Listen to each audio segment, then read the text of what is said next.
Hello everyone. सो आज हम पढ़ने वाले हैं डायबिटीज़, जिसको हम हिंदी में बोलते हैं मधुमेह, which is a metabolic syndrome. कि हमारे जो मेटाबॉलिक सिस्टम है उसमें जब डिसेबिलिटी हो जाती है कोई, या कुछ चेंज हो जाता है मैकेनिज़्म, कुछ बाहर से कुछ इन्फ्लुएंसेस या कुछ हमारे जेनेटिक फैक्टर्स, तो ये क्रिएट हो जाता है। तो इसके क्या क्या साइंस एंड सिम्टम्स हैं? पॉलीफेजिया, कि बहुत ज़्यादा खाएगा इंसान, पॉलीयूरिया, बहुत ज़्यादा यूरिनेशन होगा, पॉलीडिप्सिया, बहुत प्यास लगेगी, हाइपरग्लाइसीमिया, ब्लड में ग्लूकोज का लेवल बढ़ जाएगा, ग्लाइकोसूरिया यानी कि यूरिन में भी ग्लूकोज बाहर आ सकता है, शुगर बाहर आ सकती है। सो नेक्स्ट इज़ क्लासिफिकेशन, जो हम ऑलरेडी पढ़ चुके हैं। प्राइमरी और सेकेंडरी लेवल पे इसका क्लासिफिकेशन होता है। First is type 1 diabetes mellitus and second is type 2 diabetes mellitus. Type 1 में क्या होता है? टाइप 1 में एक इंसुलिन डिपेंडेंट हो सकता है and there could be non insulin dependent. जो नॉन इंसुलिन डिपेंडेंट होता है उसको हम टाइप 2 भी बोलते हैं, और जो हमारा टाइप 1 होता है इंसुलिन डिपेंडेंट, इसको हम जुवेनाइल टाइप भी बोलते हैं। ये ओबेसिटी इसमें एक रिस्क फैक्टर नहीं है। It's a very important point कि इसमें जो ओबेसिटी है it is not a risk factor. Obesity is not a risk factor. यहाँ पे ज़्यादा क्या होता है, जेनेटिक चीज़ें इंक्लूडेड होती हैं। और जुवेनाइल क्यों बोल रहे हैं? ज़्यादातर क्या होता है, यंगर पॉपुलेशन में दिखता है। Type 2 is non insulin dependent diabetes mellitus. ये मेच्योर टाइप की का होता है, जैसे वो जुवेनाइल टाइप था, ये मेच्योर टाइप था, और यहाँ पे ओबेसिटी रिस्क फैक्टर होती है टाइप 2 में। देन आते हैं हम सेकेंडरी डायबिटीज़ मेलाइटस पे। सेकेंडरी के बहुत सारे मल्टीपल रीजंस हो सकते हैं जिसके वजह से डायबिटीज़ मेलाइटस हो रहा है। तो एक तो पैनक्रियाटिक पैथोलॉजी हो सकती है, क्योंकि पैनक्रियाज हमारा क्या बनाता है, इंसुलिन बनाता है। पैनक्रियाज के बीटा सेल्स इंसुलिन सिक्रीट करते हैं।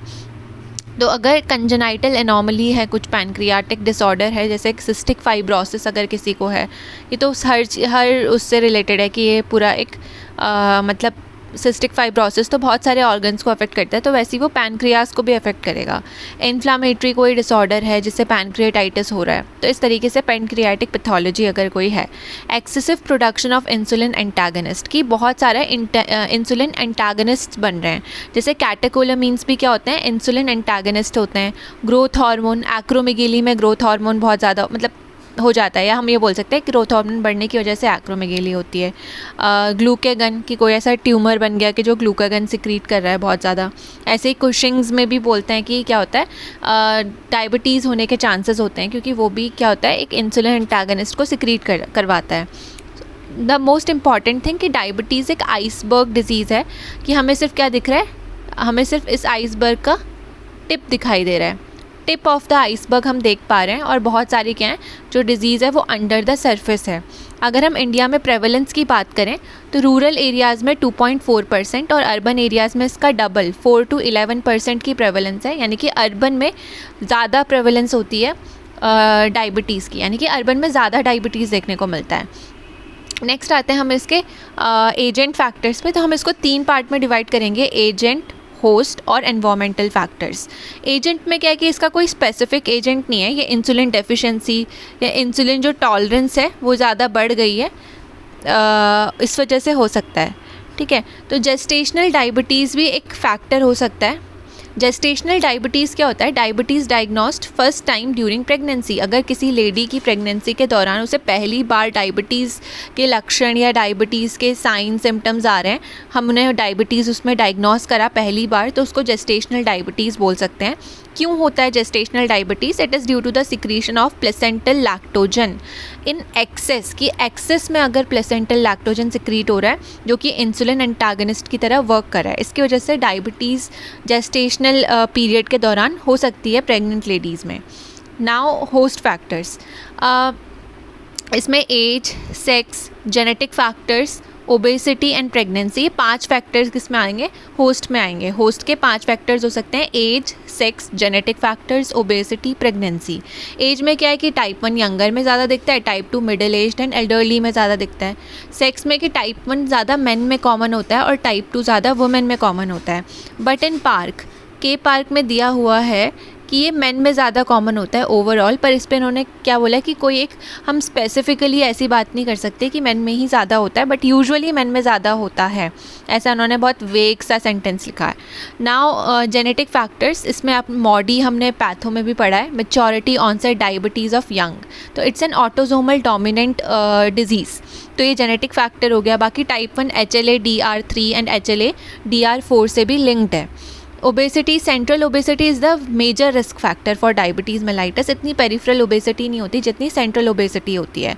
एंड सेंट्रल ओबेसिटी में जो हमारा वेस्ट हिप रेशो होता है, it's a better marker than BMI। BMI से ज़्यादा अच्छा मार्कर है फॉर द रिस्क फैक्टर, कि मेन में अगर वेस्ट हिप रेशो 1 से ज़्यादा होता है और वुमेन में अगर ये 0.8 से या 0.85 से ज़्यादा होता है, तो हम बोलते हैं कि central obesity is present and it is a risk factor for diabetes. Then pregnancy में हमने पढ़ा अभी जेस्टेशनल डायबिटीज़।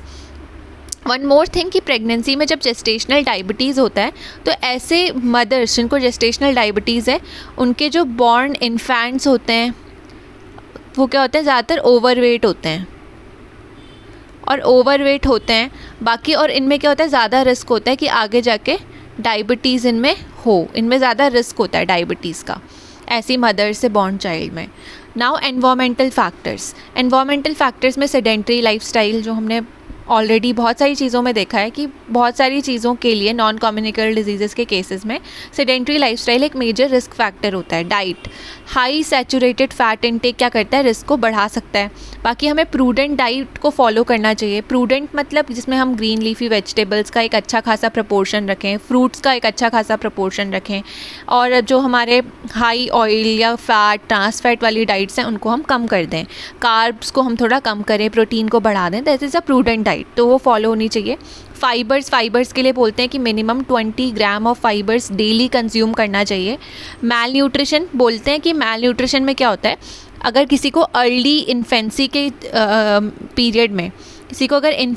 पीरियड में या अर्ली चाइल्डहुड में मैल न्यूट्रिशन होता है, तो उसमें बीटा सेल्स का पार्शियल फेलियर हो जाता है। अब बीटा सेल्स नहीं होंगे तो क्या नहीं होगा, इंसुलिन भी नहीं बनेगा, पार्शियल फेलियर हो गया, तो इससे डायबिटीज़ हो सकता है। बाकी alcohol is also a risk factor and there are several other risk factors, जैसे प्रेगनेंसी हमने पढ़ा। There are other risk factor, जैसे हम बोल सकते हैं कि किसी को दूसरी कोई नॉन कम्युनिकेबल डिजीज़ है तो उसमें चांसेस हैं कि डायबिटीज़ भी ज़्यादा हो। Next is screening of diabetes में आता है अर्ली, क्यों करते हैं हम स्क्रीनिंग डायबिटीज़ की, तो ताकि हम डायबिटीज़ का क्या कर सकें, अर्ली डायग्नोसिस कर सकें, और इसमें जो कॉम्प्लिकेशंस लेटर ऑन होते हैं जैसे गैंग्रीन, रेटिनल जो वो हो जाता है, रेटिनोपैथी हो जाती है, उसको प्रिवेंट कर सकें। तो पहला स्क्रीनिंग में हम क्या कर सकते हैं, यूरिन एग्जामिनेशन कर सकते हैं। यूरिन में हमने बायोकेम में पढ़ा है बेनेडिक्ट्स रिएजेंट, तो हम बेनेडिक्ट्स रिएजेंट यूज़ कर सकते हैं। किसके लिए करते थे, रिड्यूसिंग नॉन रिड्यूसिंग शुगर्स के लिए, जो कि 2 आवर्स आफ्टर मील किया जाता है। बाकी हम क्या कर सकते हैं, एग्जामिनेशन ऑफ ब्लड भी कर सकते हैं। एग्जामिनेशन ऑफ ब्लड में हम क्या कर सकते हैं, OGTT कर सकते हैं। What is OGTT, oral glucose tolerance test. इसमें क्या करते हैं, पेशेंट जो है हमारा या जिस पे भी हम टेस्ट कर रहे हैं, उसने पिछले 3 दिन से क्या ली हो, एटलीस्ट उसने पिछले 3 दिन से अनरेस्ट्रिक्टेड कार्बोहाइड्रेट डाइट ली हो। मतलब ऐसा नहीं कि वो बिल्कुल डाइटिंग पे चल रहा है, उसने पिछले 3 दिन से नॉर्मल जो वो खाता है अनरेस्ट्रिक्टेड कार्बोहाइड्रेट डाइट वो उसने ली हो। फिर हम क्या करते हैं, उसे 75 ग्राम ऑफ ग्लूकोज देते हैं 300 मिलीलीटर्स ऑफ वाटर में डिज़ोल्व करके, या उसके बाद हम उसे 300 ml पानी पीने को बोल सकते हैं। फिर हम 2 घंटे तक उसका हर आधा घंटे में ब्लड सैंपल्स ड्रॉ करते हैं। मतलब आधा घंटे में हम क्या करेंगे, उसके ब्लड सैंपल्स को ड्रॉ करेंगे। देन फिर हम क्या करेंगे, उसका ब्लड शुगर लेवल मेजर कर लेंगे। दूसरा हम कर सकते हैं क्या, glycated haemoglobin test. Glycated haemoglobin test करते क्यों हैं, ये हमें ना पिछले 2 से 3 महीने की पूरी हिस्ट्री बता देता है। जो ये OGTT है या हमारा जो RBS है या जो हमारा फास्टिंग ब्लड शुगर है, ये जब हम टेस्ट करते हैं तो इट्स अ स्नैपशॉट। ये एक मोमेंट पे बता रहा है कि अभी मेरी शुगर कितनी है, अभी मैंने करा, मेरा खाना नहीं खाया, उसके बाद फास्टिंग ब्लड शुगर किया अपना, तो अभी मेरी शुगर कितनी है, तो इट्स अ स्नैपशॉट। वाइल जो ग्लाइकेटेड हीमोग्लोबिन है पिछले 2-3 महीने की हिस्ट्री बता रहा है कि होता क्या है कि हमारे जो RBCs होते हैं, अगर वो कॉन्स्टेंटली ग्लूकोज की प्रेजेंस में रहेंगे तो उनमें क्या होगा, ग्लूकोज चिपक जाएगा, जाके ग्लूकोज बाइंड हो जाएगा। ठीक है, कुछ ग्लूकोज उनमें चले जाएगा। तो अगर ग्लूकोज की कंसनट्रेशन ज़्यादा होगी तो यहाँ ग्लूकोज ज़्यादा जाएगा और एक ऐसी फॉर्म में जाता है, ये नॉन एंजाइमेटिक रिएक्शन से नॉन एंजाइमेटिक फॉर्म में क्या होता है, ये चिपक जाता है इससे, इसीलिए हम इसको क्या बोलते हैं, ग्लाइकेटेड हीमोग्लोबिन बोलते हैं। ग्लाइकेटेड हीमोग्लोबिन मतलब ऐसा हीमोग्लोबिन जिस पे ग्लूकोज लगा हुआ है।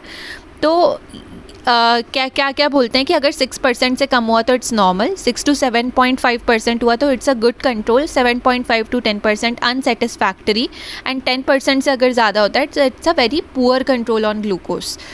देन आते हैं हम स्क्रीनिंग पे। मास स्क्रीनिंग हम कर सकते हैं। तो मास स्क्रीनिंग में हम ये 3-4 चीज़ें नोट करते हैं, 1, 2, 3, 4 and 5। What is FBS? FBS is fasting blood sugar.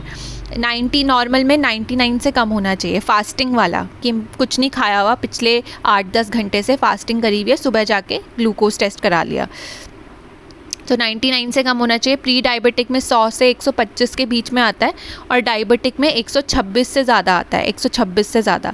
HbA1c अगर नॉर्मल है तो 5.7% से कम आता है, प्री डायबिटिक है तो 5.7 से 6.4 के बीच में आता है और डायबिटिक है तो 6.5 या उससे ज़्यादा आता है।